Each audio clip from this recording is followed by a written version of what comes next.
धरा पर नूर बिखरा है, ये कैसा कौन आया है। धरा पर नूर बिखरा है, ये ऐसा कौन आया है। उठो जागो धरा वालों, स्वयं भगवान आए हैं। उठो जागो धरा वालों, स्वयं भगवान आए हैं। नसीबों वाले हम सब हैं, धरा पर देव आया है। नसीबों वाले हम सब हैं, धरा पर देव आया है। सराए भाग्य हम मिला पूर्ण सहारा। सराए भाग्य हम अपना मिला पूर्ण सहारा है। धरा पर नूर बिखरा, ये ऐसा कौन आया है। धरा पर नूर बिखरा है, ये ऐसा कौन आया है। उठो जागो धरा वालों, स्वयं भगवान आए हैं। उठो जागो धरा वालों, स्वयं भगवान आए हैं। बोलो सतगुरुदेव भगवान की जय, आनंद कंद भगवान की जय। गुरु गुरु के लेंगे अब।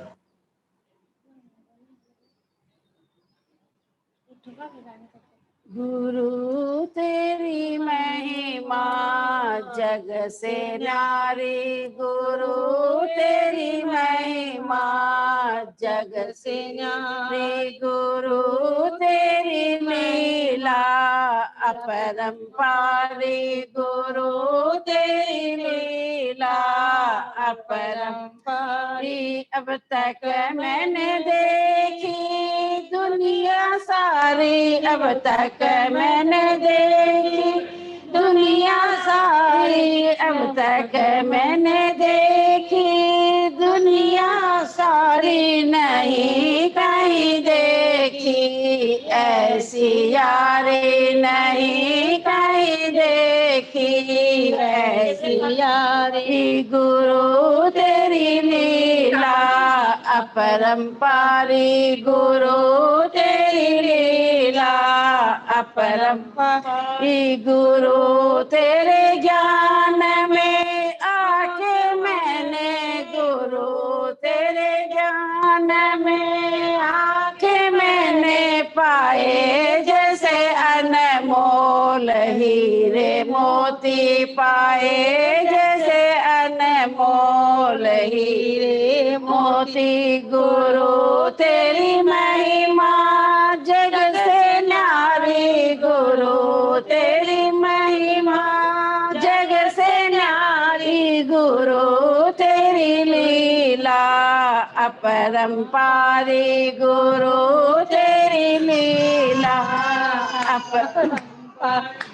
गुरु तूने अपना मुझे बनाया, गुरु तूने अपना मुझे बनाया। लूटा दी मुझ पे अपनी ममता सारी, लूटा दी मुझ पे अपनी ममता। गुरु तूने मेहनत इतनी करके, गुरु तूने मेहनत इतनी करके खिला दी मेरे जीवन की फुलवारी, खिला दी मेरे जीवन की फुलवारी। गुरु तेरी महिमा जग से न्यारी, गुरु तेरी महिमा जग से न्यारी। गुरु तुझे अर्पण अब करूं क्या, गुरु तुझे अर्पण अब करूं क्या। अमानत अब है तेरी सारी अमानत अब तेरी सारी गुरु तेरा प्यार मुझे जब याद आता है तेरा प्यार मुझे जब याद आता आ जाती तभी मुझ में शक्ति सारी आ जाती तभी मुझ में शक्ति सारी गुरु तेरी महिमा जग से नारी गुरु तेरी महिमा जग से नारी गुरु तेरी लीला अपरंपारी गुरु तेरी लीला अब तक पारी गुरु तेरी महिमा जग से न्यारी। बोलो सतगुरुदेव भगवान की जय भगवान की जय। गणपति बलकारी जी पथ हमारी आज करो गणपति बलकारी जी पथ हमारी आज करो महाराज पथ हमारी आज करो गणपति बलकारी जी पथ हमारी आज करो गणपति बलकारी पथ हमारी आज करो महाराज पथ हमारी आज करो रित सिद्ध के दाता जी पथ हमारी आज करो रित सिद्ध के दाता जी पथ हमारी आज करो ओ पुण्य थारो देवा पिता रे तू आवे पुण्य थारो देवा पिता रे तू आवे पुण्य थारी माता जी पथ हमारी आज करो ओ पुण्य थारी माता जी पथ हमारी करो गणपति बलकारी जी पथ हमारी आज करो और सिद्ध के दाता जी पथ हमारी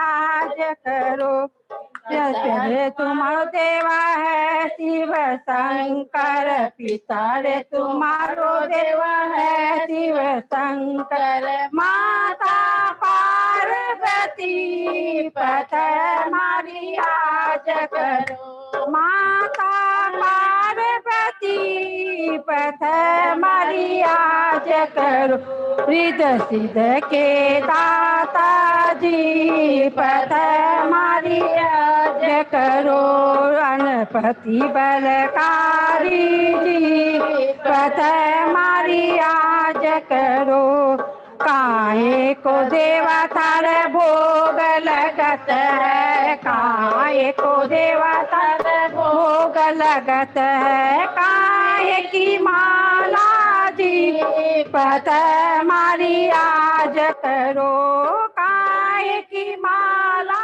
जी पथ हमारी आज करो गणपति बलकारी पथ हमारी आज करो रित सिद्ध के दाता जी पथ हमारी आज करो बूढ़े को मोदक भोग लगत है बूढ़े को मोदक भोग लगत फुलरारी माला जी पथ हमारी आज करो फुलरारी माला जी पथ हमारी आज करो गणपति बलकारी जी पथ हमारी आज करो रिद्ध सिद्ध के दाता जी पथ हमारी आज करो रणत भवन सो आओ जी विनायक रणत भवन सो आओ जी विनायक रिद्ध सिद्ध लाओ जी पथ हमारी आज करो गिरिध सिद्ध लाओ जी पथ मारी आज करो गणपति बलकारी पथ मारी आज करो रिद्ध सिद्ध के दाता पथ मारी आज करो भगवान की जय।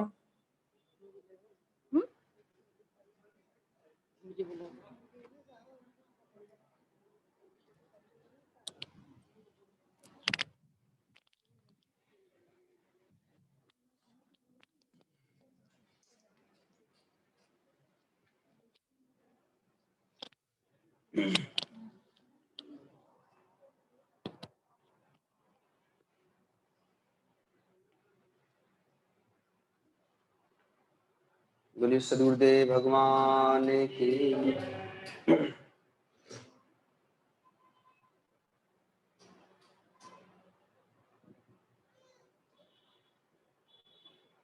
हरि शरणं हरि शरणं हरि शरणं हरि शरणं हरि शरणं हरि शरणं। यही एक मंत्र है प्यारा हरि शरणं हरि शरणं। यही एक प्यारा हरि शरणं हरि शरणं हरि शरणं हरि शरणं हरि शरणं हरि शरणं हरि शरणं।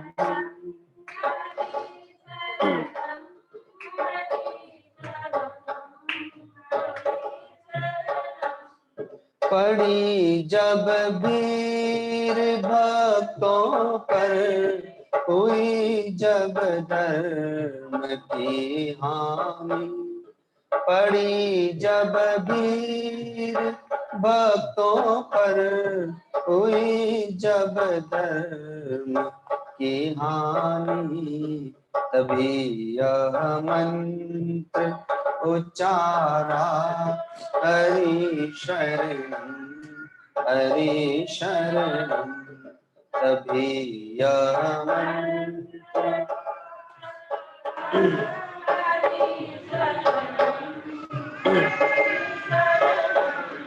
हरि शरणं हरि शरणं हरि शरणं हरि शरणं हरि।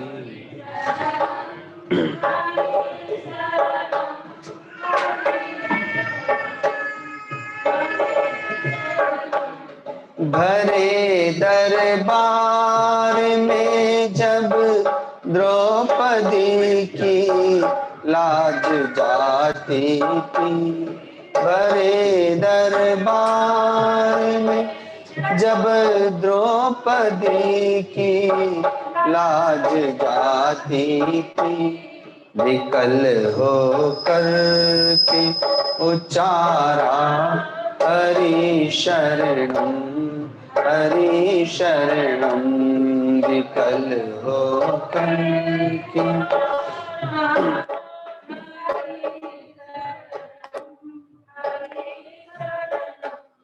हरि शरणं हरि शरणं हरि शरणं हरि शरणं हरि।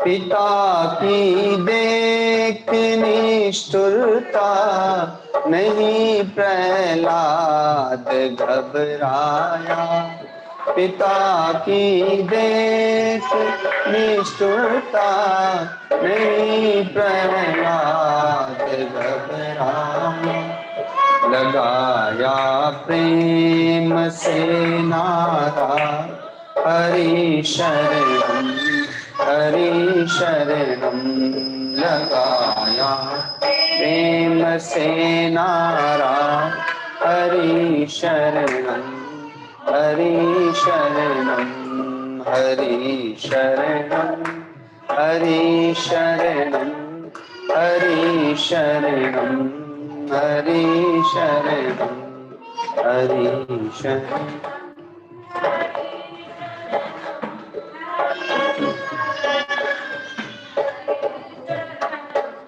यही एक मंत्र है प्यारा, हरि शरणम हरि शरणम।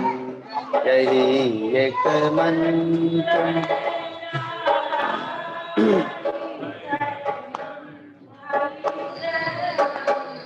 हरि शरणम हरि शरणम हरि शरणम हरि शरणम हरि शरणम हरि शरणम हरि शरणम हरि शरणम हरि शरणम हरि शरणम हरि शरणम हरि शरणम। बोलिए सदगुरुदेव भगवान की।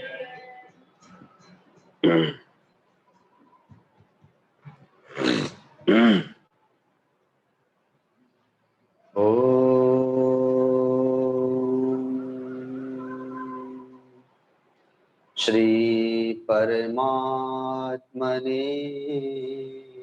नमः।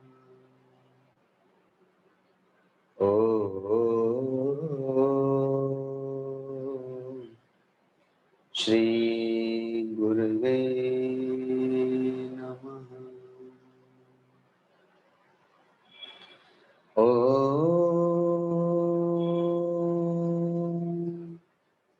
श्री गणेशाय नमः।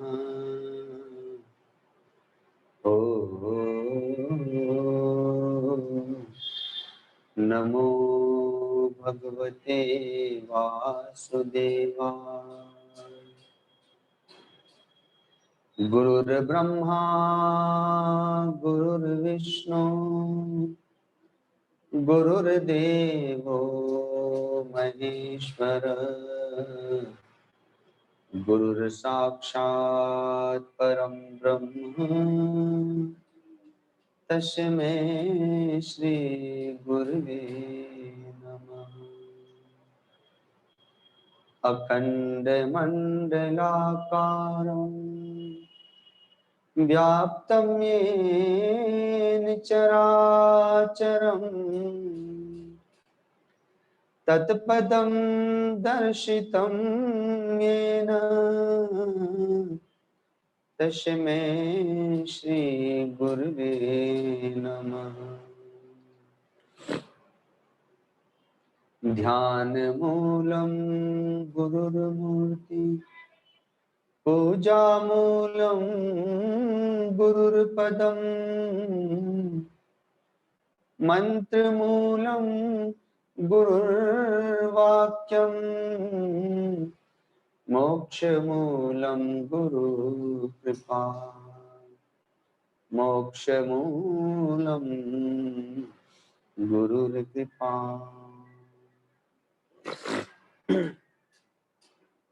जिन लोग के मोबाइल खुले रह गए हैं, अपने मोबाइलों को बंद करने के बाद थोड़ा सा आवाज इसको बढ़ा दीजिए, छोटा सा संकीर्तन करेंगे।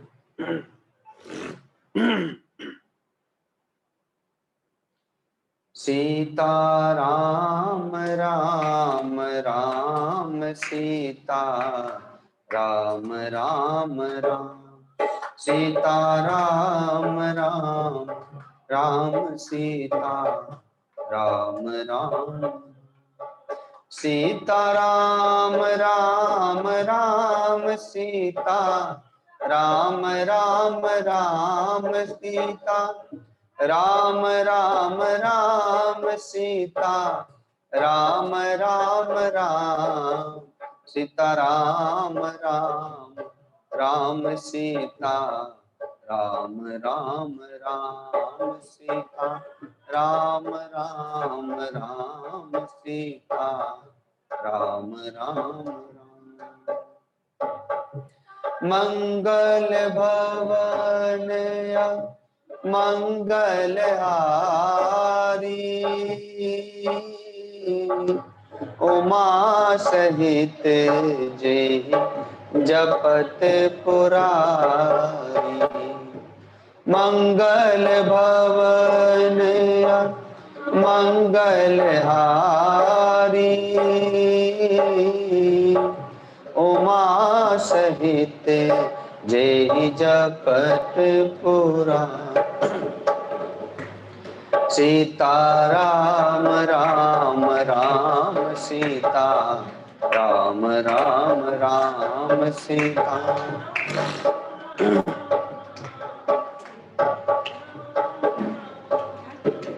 सीता राम राम राम सीता राम राम राम सीता राम राम राम सीता राम राम राम सीता राम राम राम सीता राम राम राम सीता राम।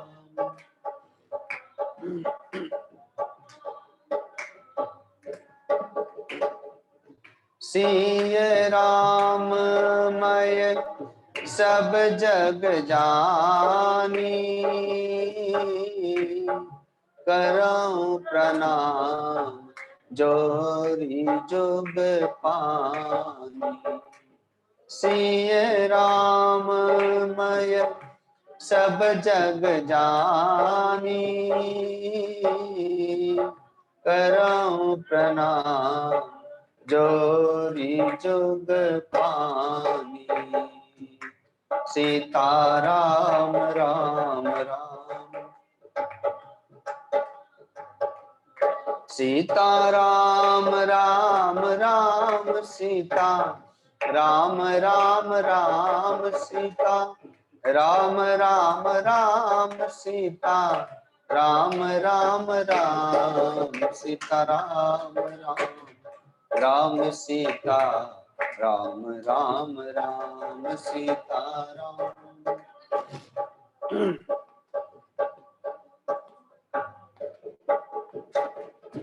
कोई सोई जो राम रचि राखा, को कर तर्क बढ़ावे शाखा। कोई सोई जो राम रचि राखा, को कर तर्क बढ़ावे शाखा। सीता राम राम राम सीता राम राम राम सीता राम।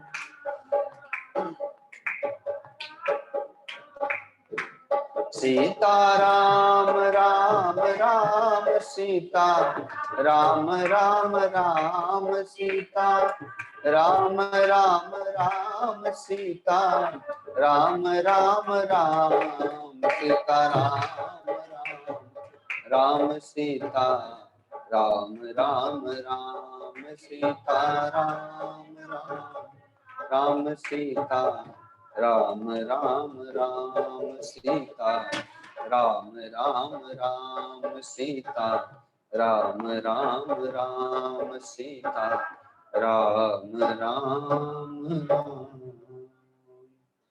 बोलिए सदगुरुदेव भगवान की, परम गुरुदेव महाराज की, सत्य सनातन धर्म की, गौ माता की, श्री गंगा मैया की, सब संतों की, सब भक्तों की।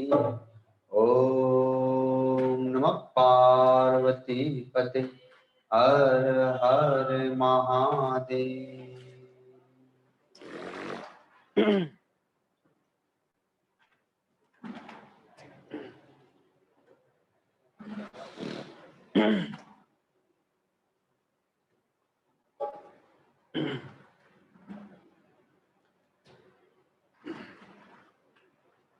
जब भगवान के कहने से,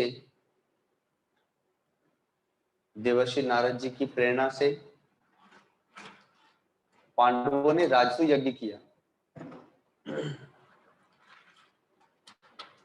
उस यज्ञ को वही कर सकता है जो पूरे विश्व पर विजय प्राप्त कर ले। तो भगवान की आज्ञा हुई, अर्जुन, भीम, नकुल, सहदेव चारों दिशाओं में चल दिए युद्ध के लिए। भगवान ने स्वयं भीमसेन को और अर्जुन को ले जाकर भीम के द्वारा जरासंध का वध कराया। उस यज्ञ को पूर्ण करने के लिए राजर्षि युधिष्ठिर को चक्रवर्ती सम्राट बनाने के लिए भगवान ने स्वयं शिशुपाल का वध भी किया। अर्थात अपने भक्तों के कार्य के लिए भगवान ने स्वयं भी प्रयत्न किया, सारे रास्ते खोल दिए। जब यज्ञ प्रारंभ हुआ तो भगवान ने कहा था कि जब यज्ञ में पूर्णाहुति पर भंडारा चलता है और वो प्रतिदिन हवन होकर के, जप होकर के शाम को हवन होता था और उसके उपरांत फिर भंडारा चलता था, अन्न क्षेत्र चलता था।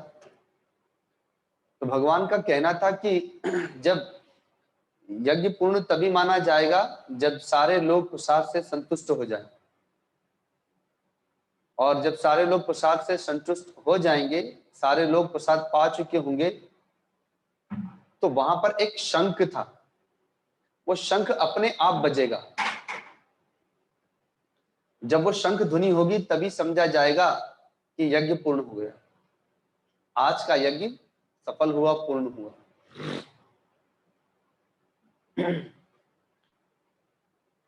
तो प्रथम दिन हुआ, बहुत ऋषि महर्षियों के माध्यम से, दूर दूर से आए हुए ब्राह्मणों के माध्यम से व्यवस्थित ढंग से जब तब पूजा पाठ हुआ। बहुत सारे देश भर के राजा, महाराजा, राजकुमार भी वहां पर आए। तो संध्या होते ही हवन आदि भी हुआ। हवन भी पूर्ण रीति से मंत्रोच्चारण के माध्यम से, वैदिक रीति से हुआ। एक दिव्य वातावरण का निर्माण हुआ। इधर भंडारा भी चल रहा है, अन्य क्षेत्र सुबह से लेकर के शाम तक चल रहा है। जितने भी लोग आए हुए हैं वे सभी लोग प्रसाद ले ही रहे हैं। नगर भर के जितने भी लोग हैं, सारी प्रजा वर्ग भी प्रसाद ले रही है। अब देखा कि पंगत उठ चुकी है, सारे लोग प्रसाद पा चुके, लेकिन शंख तो बजा ही नहीं। तो पांडवों को चिंता हुई कि अभी तक शंख नहीं बजा, अब तो सारे लोग भी प्रसाद पा लिए, अब तो पंगत भी खाली हो गई, जो खिलाने वाले सेवक थे वो लोग भी खा लिए, और शंख तो बजा ही नहीं, शंख ध्वनि हुई नहीं। तो वे भगवान के पास गए कि प्रभु आपने तो कहा था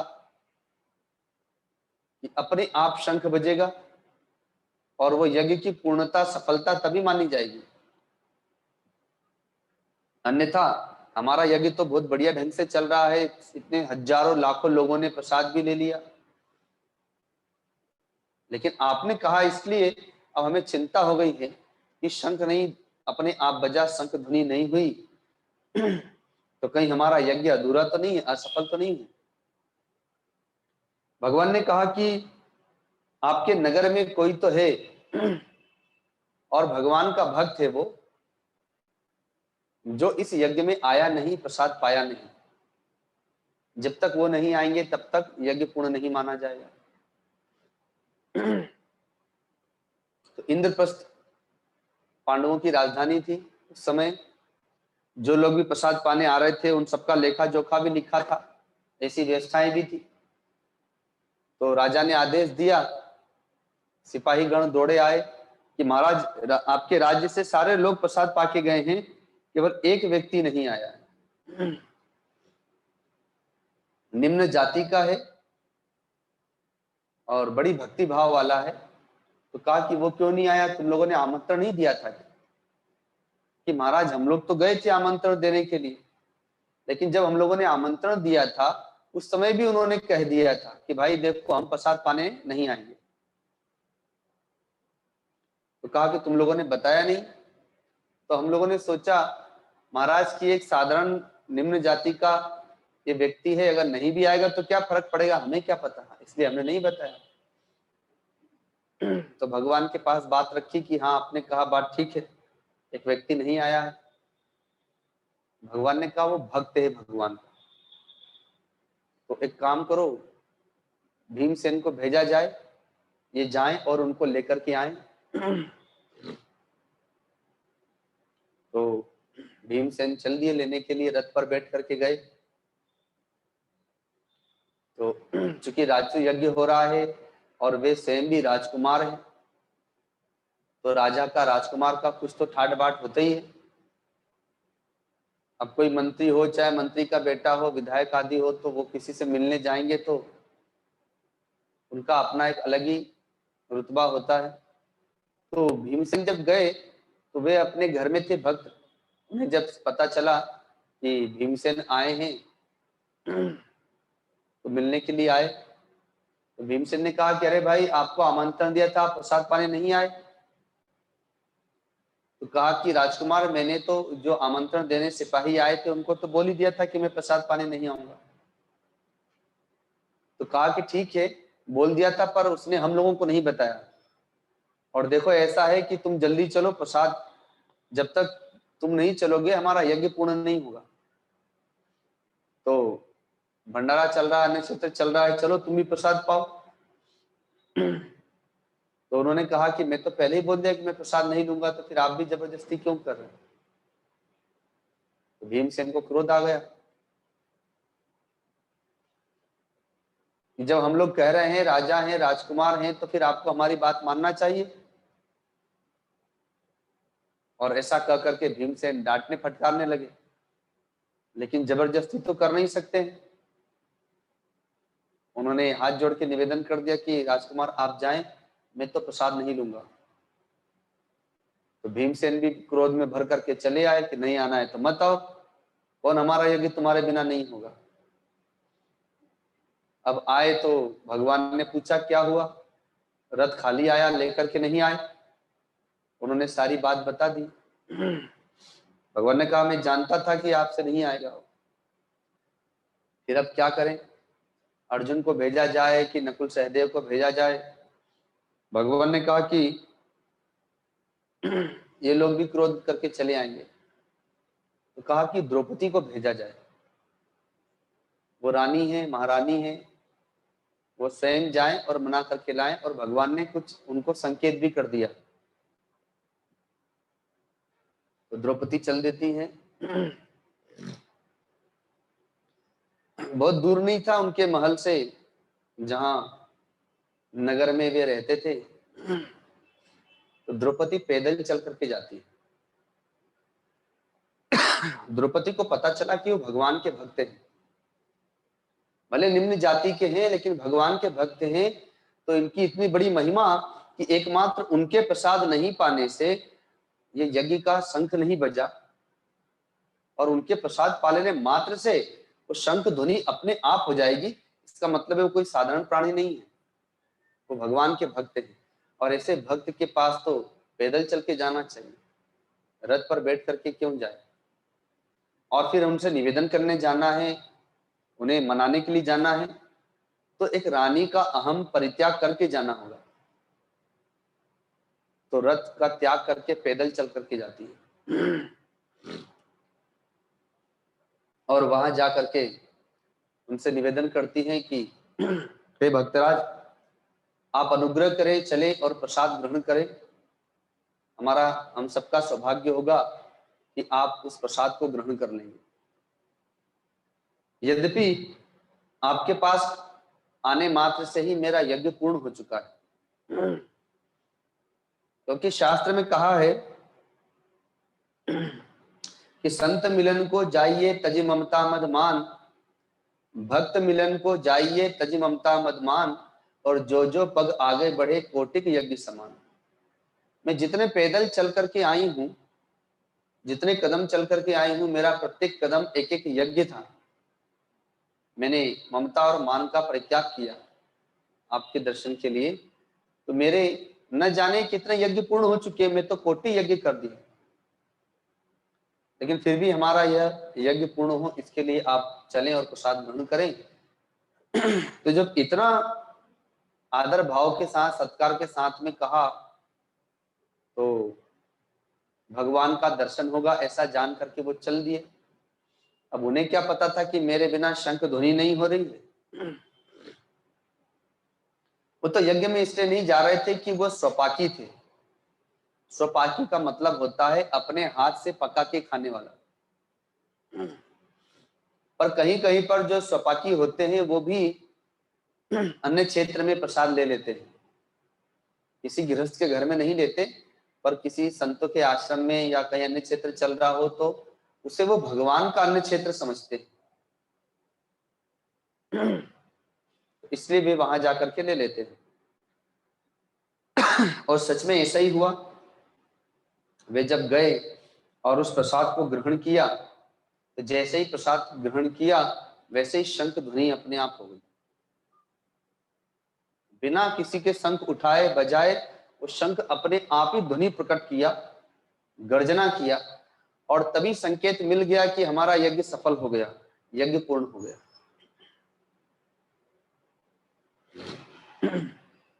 तो अभी यहां से भी लोग तीर्थ यात्रा करने के लिए गए थे, खाटू श्याम, सालासर जी होते हुए हरिद्वार ऋषिकेश पहुंचे।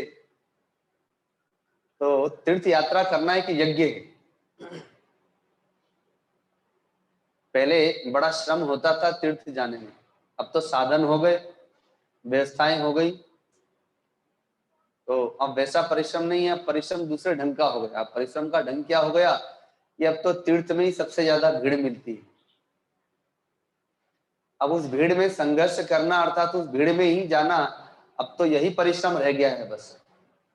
जैसे जब आप लोग आए थे तो हरिद्वार से ऋषिकेश आने में 4 घंटा लगा, आपका यही परिश्रम है। अभी केदारनाथ की भीड़ दिखाई मैंने लोगों को कि देखो केदारनाथ में कितनी भीड़ है। लोगों को लगता है कि सरकार व्यवस्था नहीं कर रही है और बार बार मैसेज कर रही है कि रजिस्ट्रेशन कराओ और इतने लोग मत आओ, थोड़ा कम लोग आओ, या ऊपर में पहले से ही नियम लगा दिया है कि एक दिन में 15,000 लोग जाएंगे। लेकिन लोग तो भाव में तो नियम रहता नहीं है।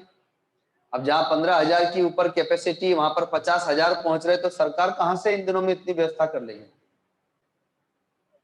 तो 15,000 की व्यवस्था है और पहुंच गए 50,000, तो फिर अब ऊपर में क्या होगा। कोई मैदानी भाग तो है नहीं जहां तुरंत तत्काल कुछ व्यवस्था हो जाए। तो पहाड़ी क्षेत्र है, वहां कोई दूसरा रास्ता भी निर्माण नहीं किया जा सकता तत्काल में, उसी से आना है, उसी से जाना है। और अगर उसमें वर्षा हो गई तो और आपत्ति विपत्ति, कहीं कोई आपदा आ गई, कहीं पहाड़ गिर गया, कहीं बादल फट गया। तो अब यही तपस्या रह गई है तीर्थ में। लेकिन तीर्थ एक यज्ञ है। कोई प्रेम भाव श्रद्धा के साथ में तीर्थ में जाता है तो वह यज्ञ होता है।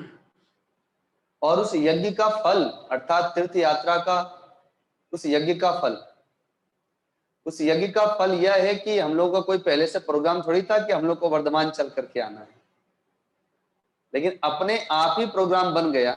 और जब कल फोन भी आया तो हमने हंसी की कि हम अकेले नहीं आएंगे, अपने दल बल के साथ में आएंगे, अर्थात भक्त मंडली के साथ में आएंगे। तो ये यज्ञ का फल है। हरिद्वार ऋषिकेश में लोग आते हैं, जैसे मैंने गुरुदेव से ही सुना है, राजेंद्र प्रसाद जी जो भारत देश के राष्ट्रपति हुए, वे बद्रीनाथ धाम का दर्शन करने के लिए गए। दर्शन करने के उपरांत उन्होंने वहां के पुजारी जी से पूछा, अब चूंकि राष्ट्रपति हैं तो उनको तो सारी व्यवस्थाएं मिली होंगी, उनके जाते ही सारी भीड़ एक तरफ कर दी होगी, और वो 10 मिनट 15 मिनट जैसे भी पूजा करना हो, फूल पत्र चढ़ाना हो, माला चढ़ाना हो, आरती करना हो, बड़े प्रेम से अकेले ही किए होंगे। तो जब उन्होंने पूजा इत्यादि कर लिया तो पूछा पुजारी जी से कि बद्रीनाथ जी के तो दर्शन हमने कर लिए, पर आप तो यहीं रहते हैं हिमालय में, और यहाँ आश्रमों में, गुफाओं में, कुटियाओं में जो चलते फिरते बद्रीनाथ जी रहते हैं, हमें उनका भी तो दर्शन करा दो। तो कहा कि मैं समझा नहीं, चलते फिरते बद्रीनाथ मतलब, अर्थात इस तपोभूमि में जहां भगवान नर नारायण तपस्या कर रहे हैं, तो यहाँ पर संत भी तो होंगे, महात्मा भी तो होंगे जो चलते फिरते बद्रीनाथ है। क्योंकि जो चलते फिरते बद्रीनाथ है वही हमें बद्रीनाथ जी का दर्शन करा सकते हैं। ये तो विग्रह है भगवान का, ये तो मूर्ति है। पर सुना है कि आज भी नर नारायण उस तपोभूमि में तपस्या कर रहे हैं, सतयुग से लेकर के आज तक। और वो कोई व्यक्ति अपने से दर्शन नहीं कर सकता है, वो तो संत की कृपा होगी तभी दर्शन प्राप्त होगा। गुरुदेव भी या अन्य महात्मा भी ऋषिकेश हरिद्वार जब कोई दर्शन करने आता है तो भक्तगणों से पूछते हैं कि आप लोग इस तीर्थ में आए, 2 घंटा 3 घंटा 4 घंटा यात्रा में जाम आदि में फंसे हुए, गर्मी में भीड़ भाड़ में दर्शन करने जाते हैं, क्या क्या देखा आपने? लोग कहते हैं हमने राम झूला देखा, लक्ष्मण झूला देखा, अब तो जानकी झूला भी बन गया है, और नीलकंठ महादेव जी का दर्शन किया, और वहां पर परमार्थ में आरती देखी, हर की पौड़ी गए हरिद्वार में, और मनसा देवी, चंडी देवी इत्यादि सब देखा। तो उनसे कहा जाता है कि आप तो राम झूला, लक्ष्मण झूला आदि ये सब देखा आपने, लेकिन आप जब तीर्थ में आए तो तीर्थ में आश्रम भी तो है, तीर्थ में संत भी तो है, तो आपने संतों का दर्शन नहीं किया, आपने वहां पर जाकर के सत्संग नहीं किया, आपने वहां जाकर के सेवा नहीं की। क्योंकि अब तो देखने में भी आता है कि तीर्थ को भी लोग पर्यटक के रूप में देखने लग गए।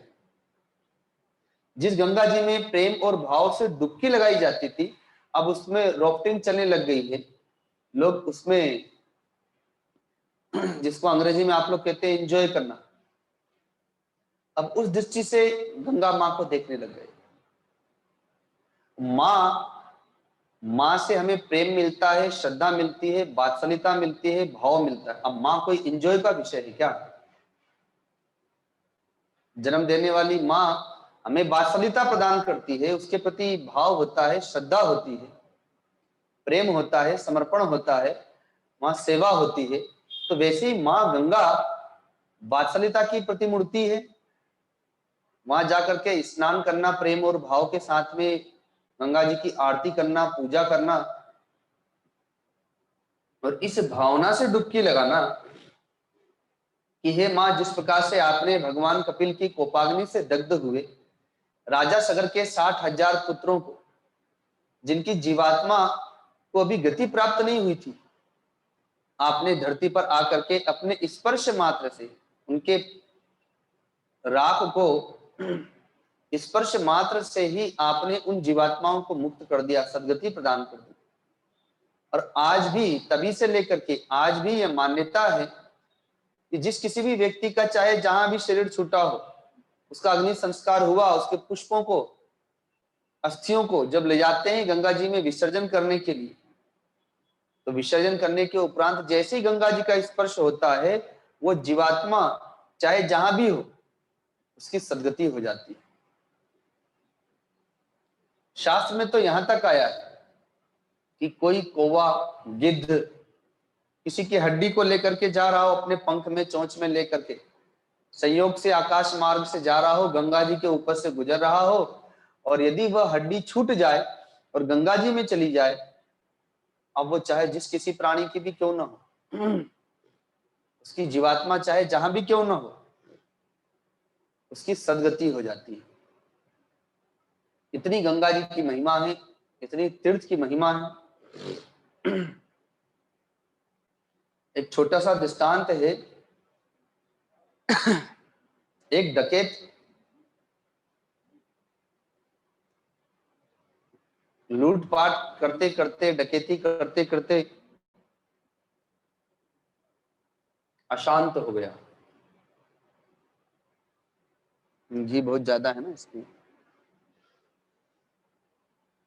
और 100 कत्ल कर दिए उसने, 100 हत्या कर दी।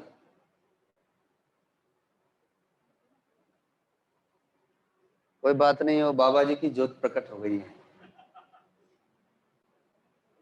लोग ज्योत जागृत करते हैं ना, तो दीपक जो है वो ज्योत का रूप धारण कर लिया अपने आप। ठीक, हाँ ठीक है, कोई बात नहीं, छोड़ दीजिए, कुछ नुकसान तो है नहीं है, अपने आप घी कम होते होते ठीक हो जाएगा।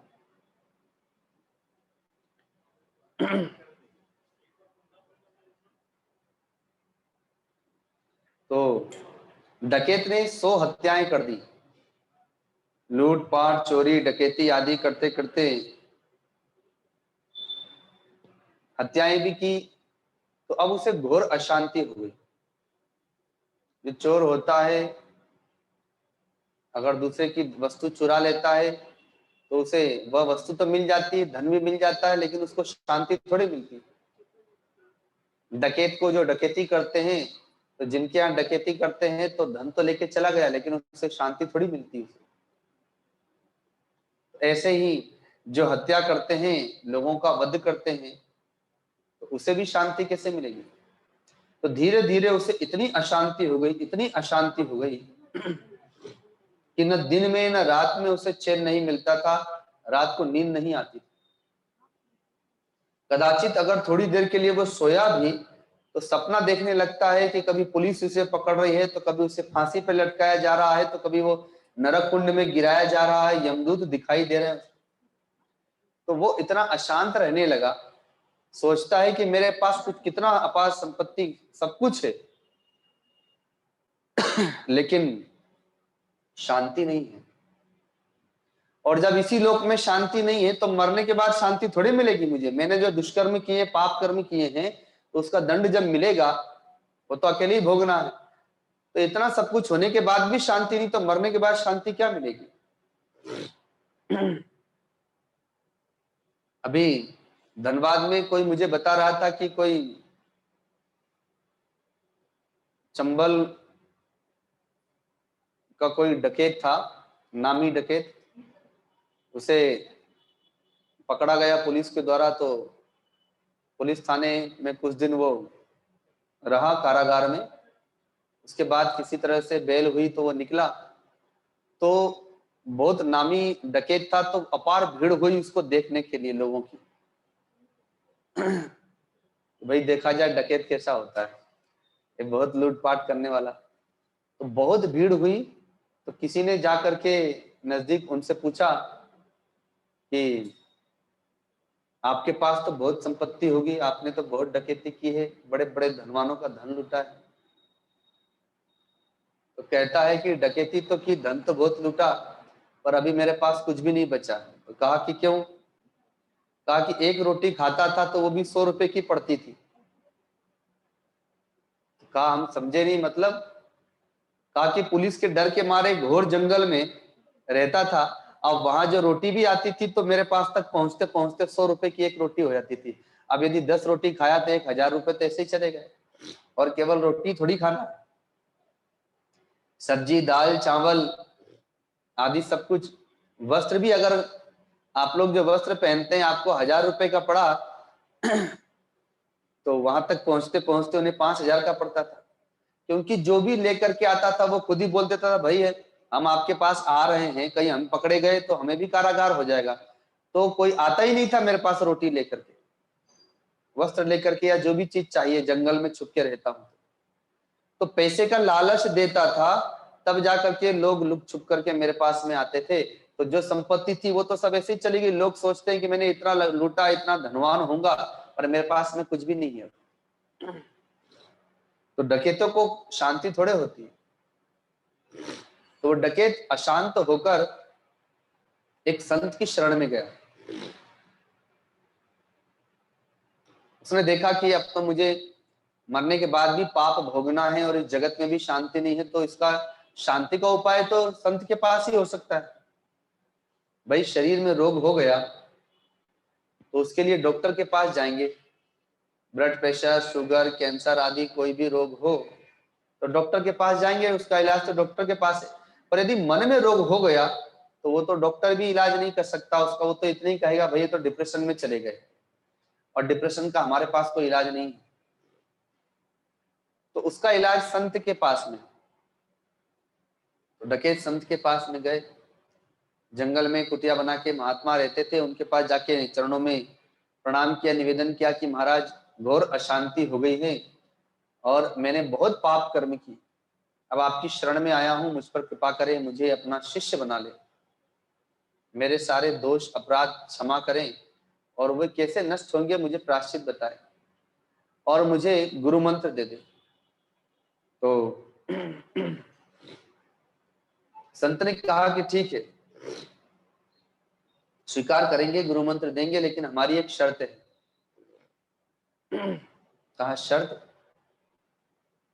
क्या शर्त? तो कहते हैं एक सूखा बांस का डंडा देते हैं और कहते हैं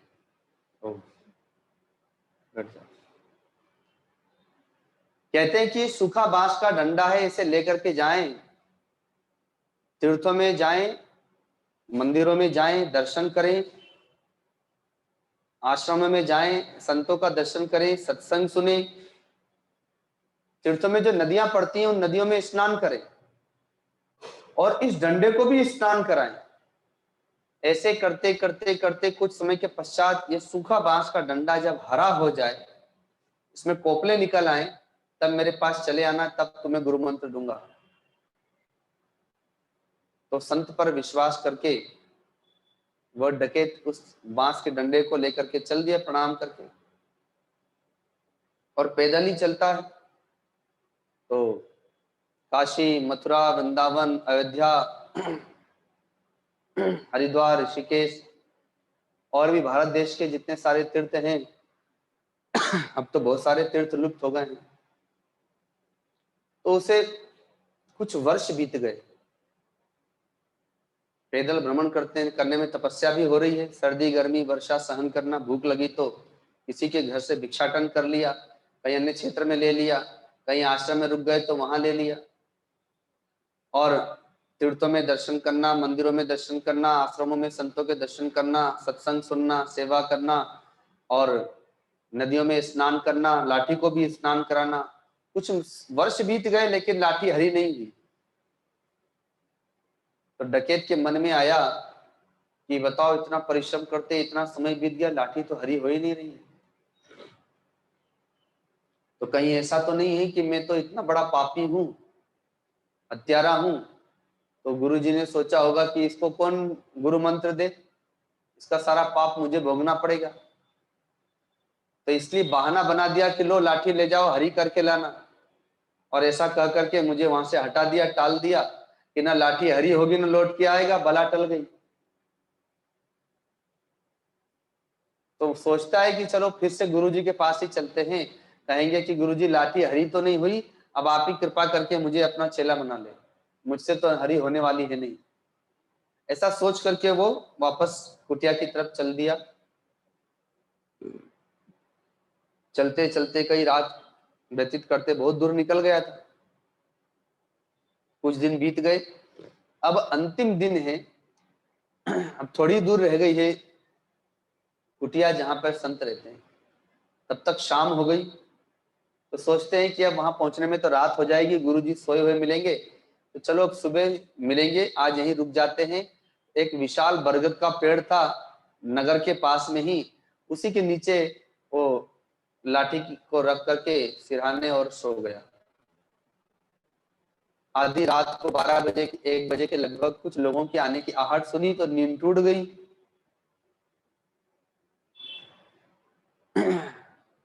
पूर्णिमा की रात्रि थी, चंद्रमा प्रकाशित हो रहा था, उसके प्रकाश में दूर तक दिखाई भी दे रहा था।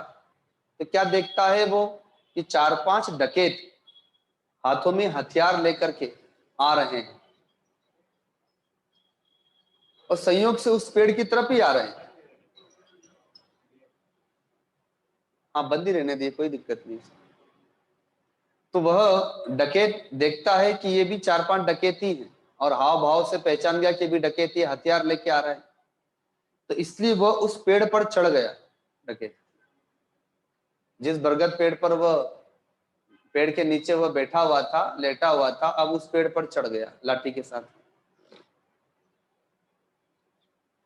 इधर संयोग से वे सारे डकैत उस पेड़ के नीचे ही आ गए और वहीं पर एकत्रित होकर के वो लोग विचार विमर्श करने लगे कि आज हमें इस नगर को नष्ट कर देना है। इस नगर से बाहर निकलने के 4 दरवाजे हैं, अर्थात 4 मार्ग हैं और हम लोग 5 हैं। तो एक एक लोग नगर के दरवाजे पर खड़े हो जाएं और जो 5वां है वो नगर में प्रवेश करके नगर में आग लगा दे। जो भी बाहर निकले उन्हें गोलियों से मार दिया जाए। तो कौन कहाँ खड़ा होगा इसी बात पर विचार विमर्श कर रहे थे। तो जो ऊपर डकैत था लाठी वाला, वो सोचता है कि अरे ये तो पूरे नगर को ही नष्ट कर देंगे, इसमें तो बच्चे, बूढ़े, जवान, माताएं, गाय आदि सभी जल के नष्ट हो जाएंगे। तो सोचता है कि मैंने 100 हत्याएं तो की, तो क्यों ना इन 4-5 को भी मार दूं मैं। अरे भाई, एक व्यक्ति को मारता है, हत्या करता है, तो एक हत्या की सजा भी फांसी है, और 10 मारेगा तो भी फांसी है, और 100 मारेगा तो भी फांसी है। तो फांसी तो मिलनी ही है। जब 100 को मारने पर भी फांसी है तो और मार दू 5 तो 105 हो जाएंगे। कम से कम ये हजारों लोगों की रक्षा तो हो जाएगी। ऐसा सोच करके वो लाठी को लेकर के उस पेड़ पर ही खड़ा होकर के गर्जना करता है, पहले जोर से दहाड़ता है। तो उसकी गर्जना को सुनकर के नीचे जो 4-5 डकैत थे, उनके हाथों के हथियार छूट गए, वो थर थर कांपने लगे। उनको लगा कि रात को भूत प्रकट हो गया है। लोगों ने भूत तो देखा नहीं, लेकिन भूतों से डरते बहुत है। अभी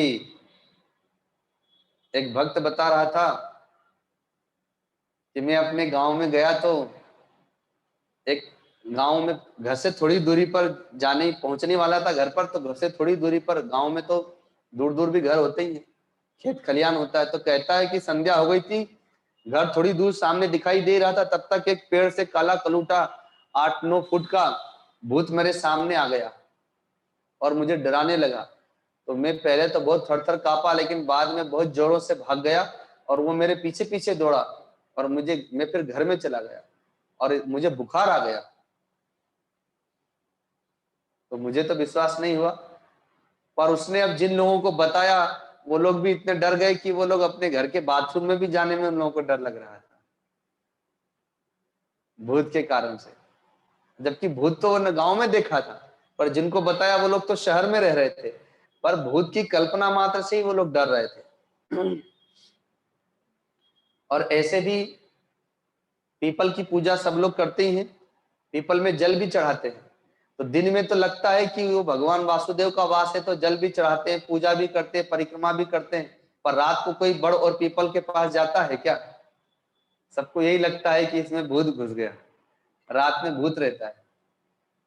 तो वैसे ही वो डकैत भी यही सोचते हैं कि ये कोई प्रेत प्रकट हो गया, और बस थर थर कांपने लगे, हथियार छूट गए और वो ऊपर से लाठी लेकर के कूद गया और लाठियों से ही पीट पीट करके 5 को मार दिया उसने। हथियार की तो जरूरत ही नहीं पड़ी। और संयोग से जैसे ही वो 5 मारे गए, वैसे ही वो लाठी भी हरी हो गई। तो उसने देखा कि अरे ये क्या हो गया, इतने साल से मैं तीर्थ में घूम रहा हूं, जो जो गुरुजी ने बताया सब कुछ किया, तब तो लाठी हरी नहीं हुई, और ये 5 लोगों को मार दिया तो लाठी हरी हो गई। तो गुरुजी ने पहले ही क्यों नहीं बता दिया कि 100 मार दिए थे तो 5 और मार के आ जाओ, तो लाठी हरी हो जाती, इतना साल मेरा बर्बाद नहीं होता, इतना परिश्रम किया। तो चलो गुरुजी के पास चल के पूछूंगा कि आपने पहले ही क्यों नहीं बता दिया मुझे उपाय। अगले दिन सुबह वो गुरुजी के पास पहुंचा, चरणों में लाठी रखी, प्रणाम किया, कहा गुरुजी आपकी कृपा से लाठी तो हरी हो गई, पर एक बात बताएं कि इतने साल से घूम रहा था, सब कुछ किया आपने जो बताया, तब तो लाठी हरी नहीं हुई, और वो 5 डकैतों को मार दिया तो लाठी हरी हो गई, ये क्या रहस्य है? आप तो सब जानते ही थे, तो पहले ही बता देते थे कि 100 मार के आए हुए और 5 मार के आ जाओ, तो इतनी मेहनत नहीं करना पड़ती। गुरुजी ने कहा कि पहले तुमने जिन लोगों की हत्याएं की हैं, वो अपने स्वार्थ के लिए किया। बहुत सी माताओं की कोख उजाड़ दी, तब तुमको दया नहीं आई। बहुत सी बहनों को विधवा कर दिया तुमने, उस समय तुम्हें दया नहीं आई। बहुत से बाल बच्चे तुम्हारे कारण अनाथ हो गए, और मारते लूटते तुम्हारा हृदय क्रूरता से भर गया था, पत्थर हृदय हो गया था, दया नहीं आती थी तुम्हें। लेकिन अब जब तुमने इन पांचों को मारा, इसमें स्वार्थ नहीं था, इसमें परोपकार की भावना थी, उन हजारों लोगों की रक्षा करने के लिए। इसमें बच्चे अनाथ हो जाएंगे, माताएं विधवा हो जाएंगी, कई माताओं की कोख उजड़ जाएंगी, ये नगर ही नष्ट हो जाएगा, गौ माता इसमें नष्ट हो जाएगी, जल जाएगी। तो तुमने अपनी जान की परवाह ना करके, क्योंकि वो हथियारधारी थे, एक नहीं बल्कि 5 थे, तो तुमने अपनी जान की परवाह ना करके उन हजारों लोगों की रक्षा के लिए इनका वध किया है। जैसे कि महात्मा अर्जुन ने धर्म की रक्षा के लिए भगवान की आज्ञा से लाखों करोड़ों अरबों लोगों का वध किया, तो भी उन्हें पाप नहीं लगा।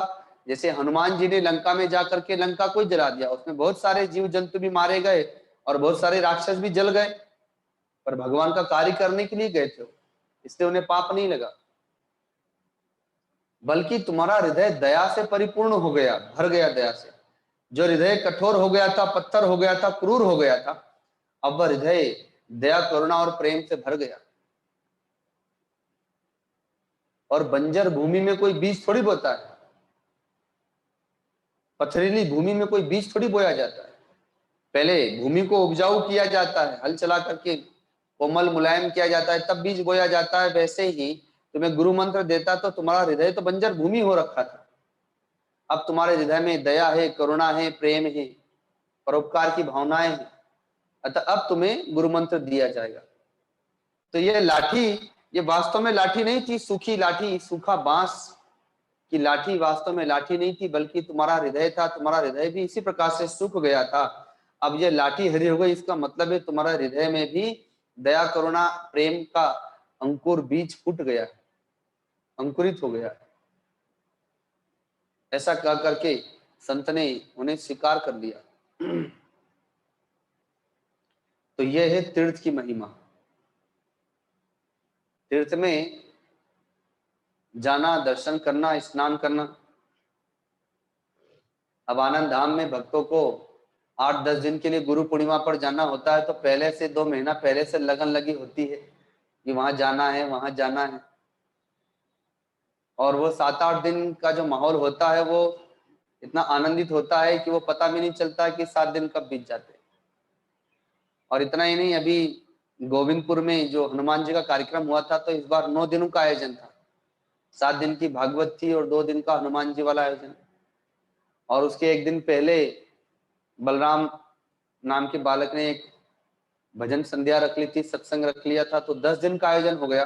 वो 10 दिन कैसे कब बीत गए पता ही नहीं चला, क्योंकि आनंद के दिन बहुत जल्दी जल्दी बीतते हुए लगते हैं।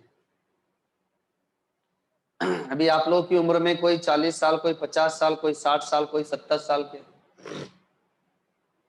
यदि कोई 50 साल का है तो उसके 48 साल कैसे बीत गए उसको पता नहीं, लेकिन ये 2 साल कोरोना के कैसे बीते हैं वो तो वही जानता है। जबकि 48 साल में वो सुख भी देखा होगा, दुख भी देखा होगा, लेकिन ये 2 साल थे ये बड़े कठिनाई से बीते, क्योंकि इसमें अपना मन का कुछ नहीं चलता था। ये 2 साल केवल भगवान के मन का ही चलता था, बाकी तो अपने मन से।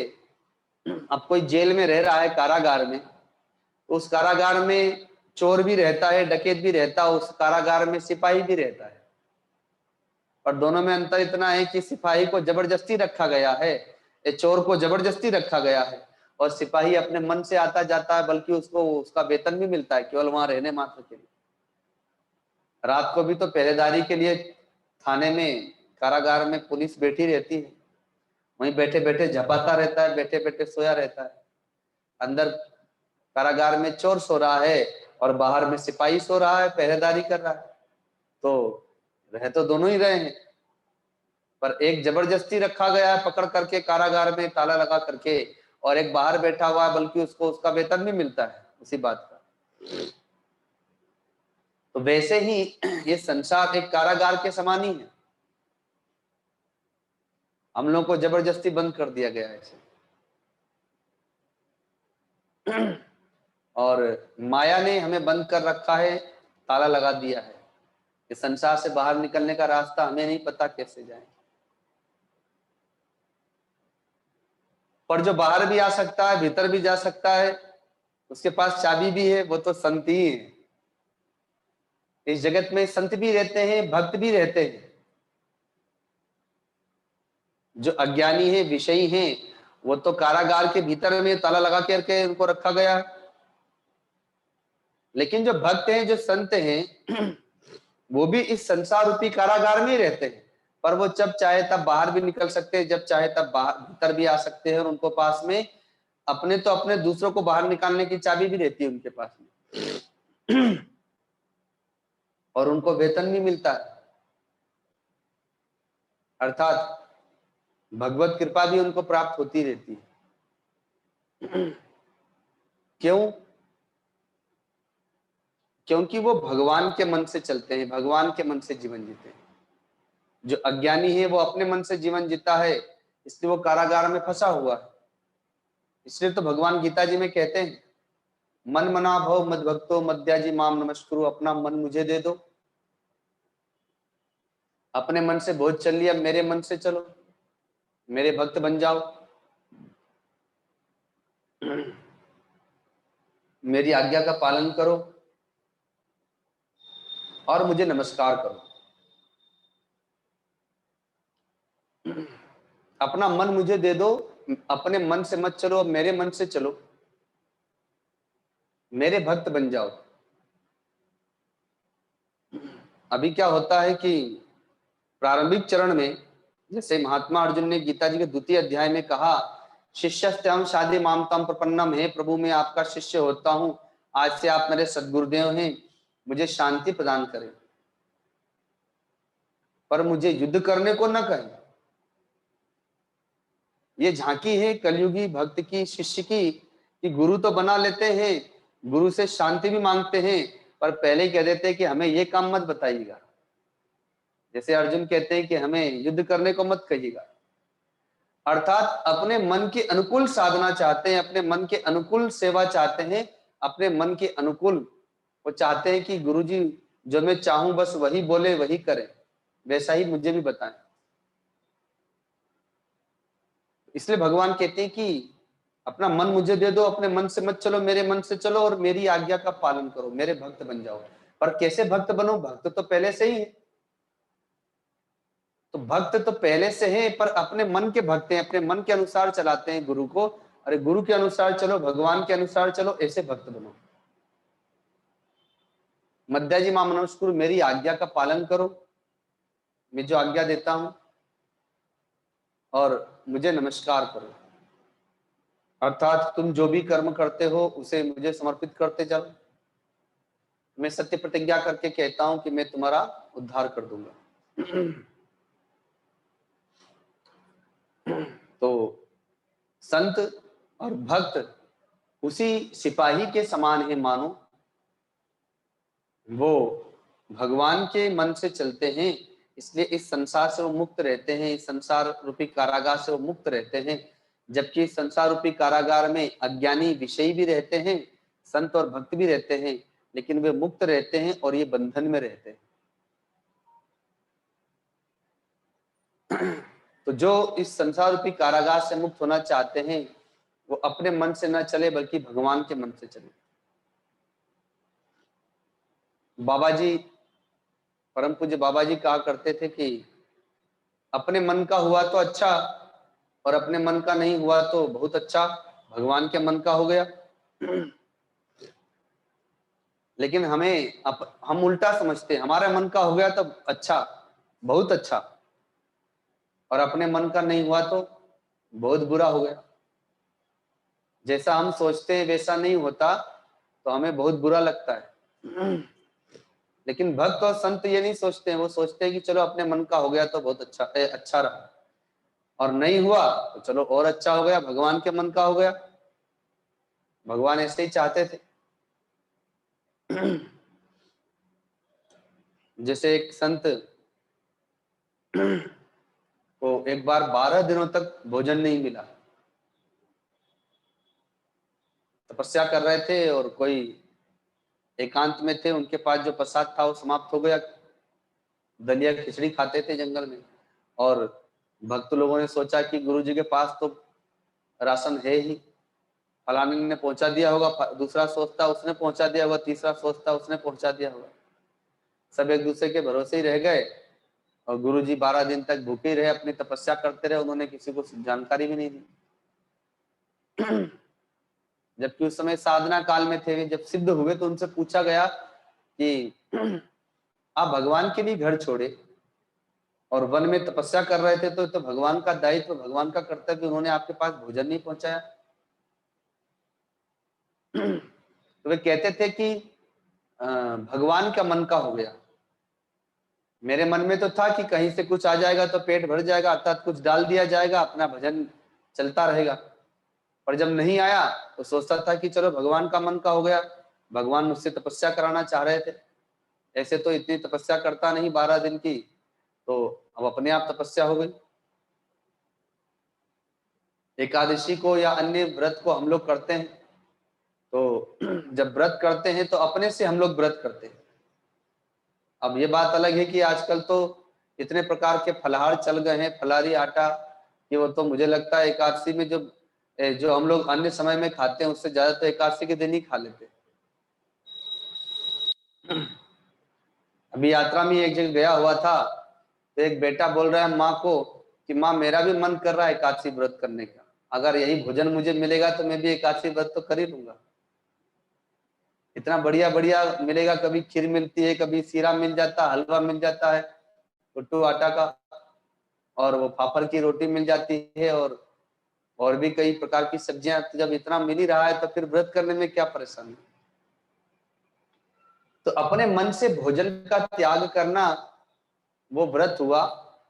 पर एक समय ऐसा आए कि ऐसी परिस्थिति बन जाए कि संयोग से उस दिन भोजन ही ना मिले, तो वो व्रत नहीं बल्कि महाव्रत हो गया। समझना चाहिए कि हमारे मन से नहीं मिला, भगवान के मन का हो गया। आज जैसे एक जगह हम लोग गए हुए थे, तो वहां पर बताया कि करवा चौथ का व्रत करते हैं आप लोग, माताएं लोग, तो किस लिए, तो भाई पति की लंबी उम्र के लिए, स्वस्थ जीवन के लिए, और भी उनकी सुख समृद्धि के लिए। तो उस दिन व्रत करते हैं, खाते पीते नहीं हैं, तो वो व्रत कहलाता है, वो तप कहलाता है। लेकिन किसी समय में पति के द्वारा कुछ प्रतिकूलता आ जाए और उसे आप सहन कर लें, तो वो व्रत नहीं है बल्कि महाव्रत है, वो तप नहीं है बल्कि महातप हो जाता है।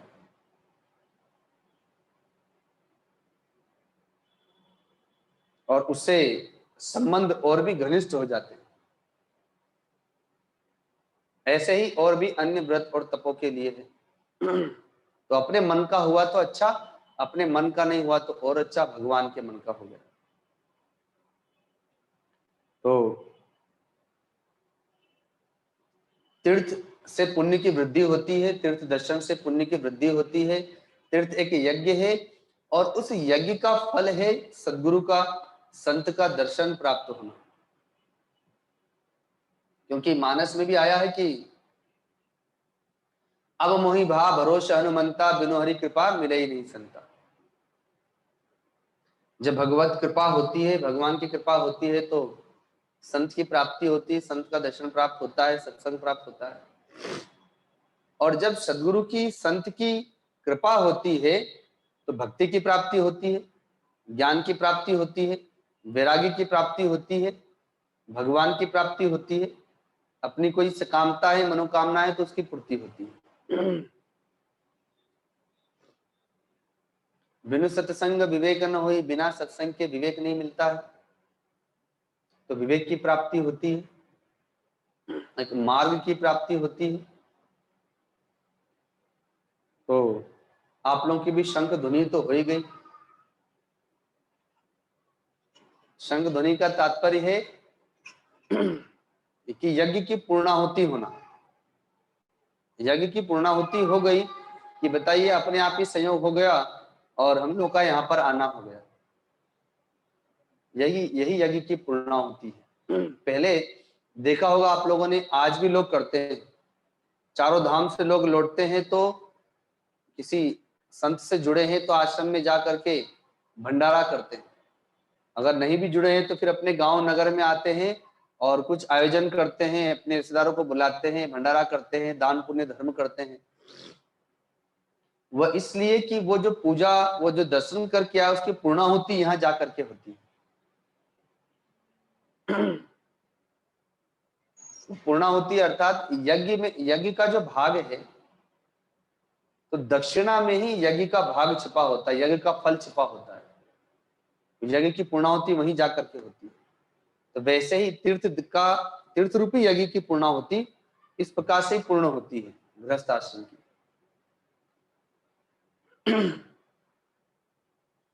तो इसलिए अब यह तीर्थ का दर्शन, ऋषिकेश हरिद्वार का आगमन जब प्रारंभ हुआ तो बस अब इसी प्रकार से बना रहे।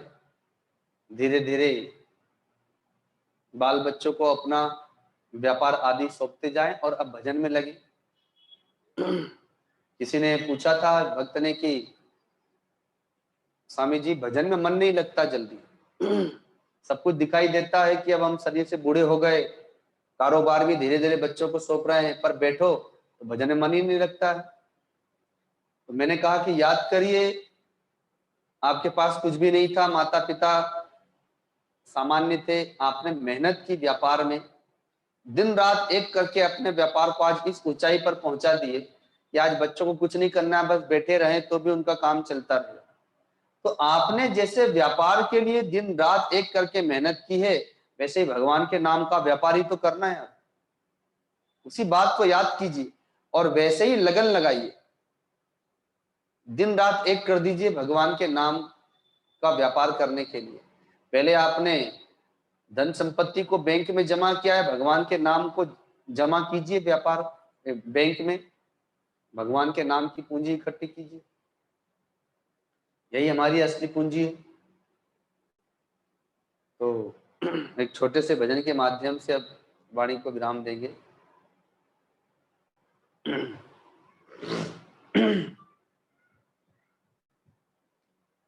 तुम मेरे जीवन के धन हो और प्राणाधार हो, तुम मेरे जीवन के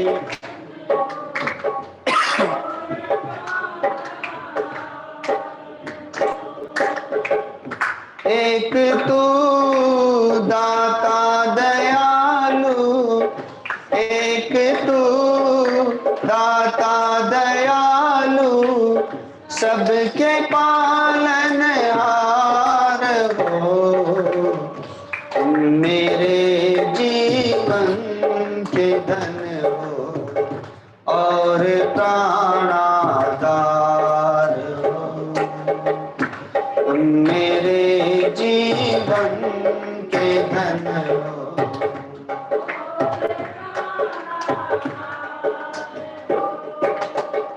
जागते सोते कभी भी मैं तुम्हें भूलूं नहीं, जागते सोते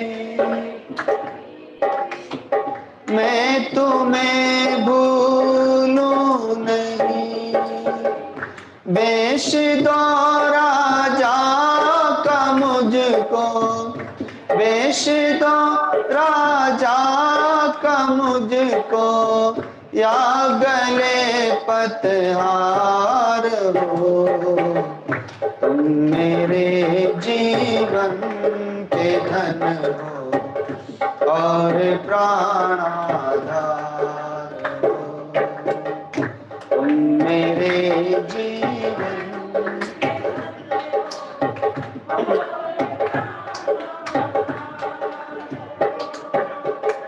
भर रहा धन दान से सबके तू परिवार को भर रहा धन दान से।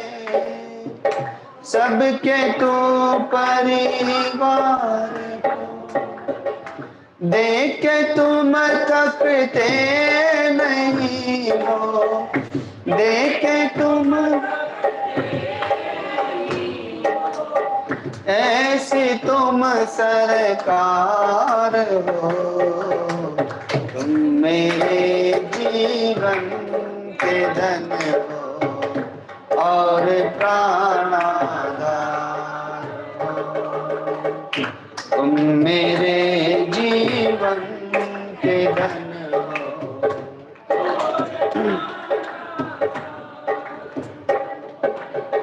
जप रहे तेरा नाम पंछी, गीत गाता है पवन। जप रहे तेरा नाम, गीत गाता है पवन। रंग रहे रंगों से जग को, रंग रहे रंग अजब रचनाकार हो। तुम मेरे जीवन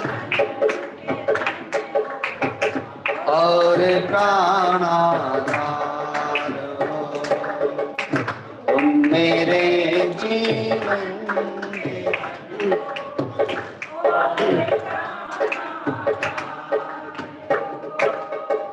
जिंदगी की नाव मैंने सौंप दी प्रभु आपको।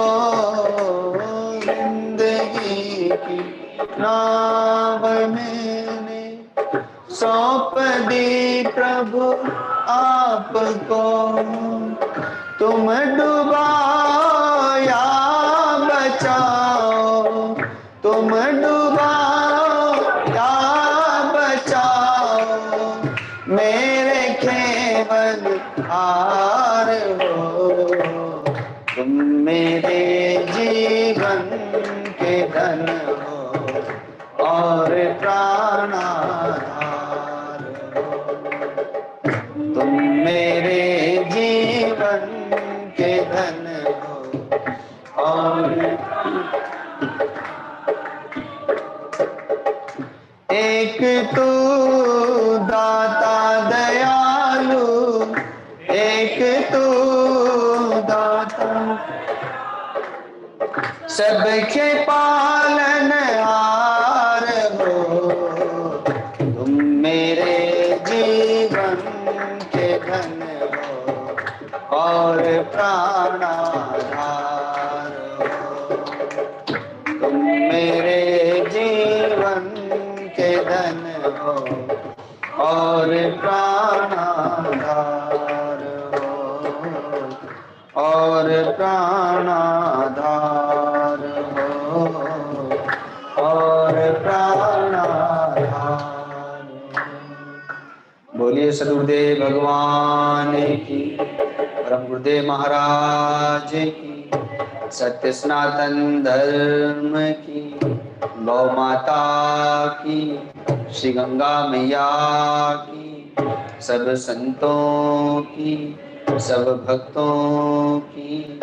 ओम नमः पार्वती पते हर हर महादेव।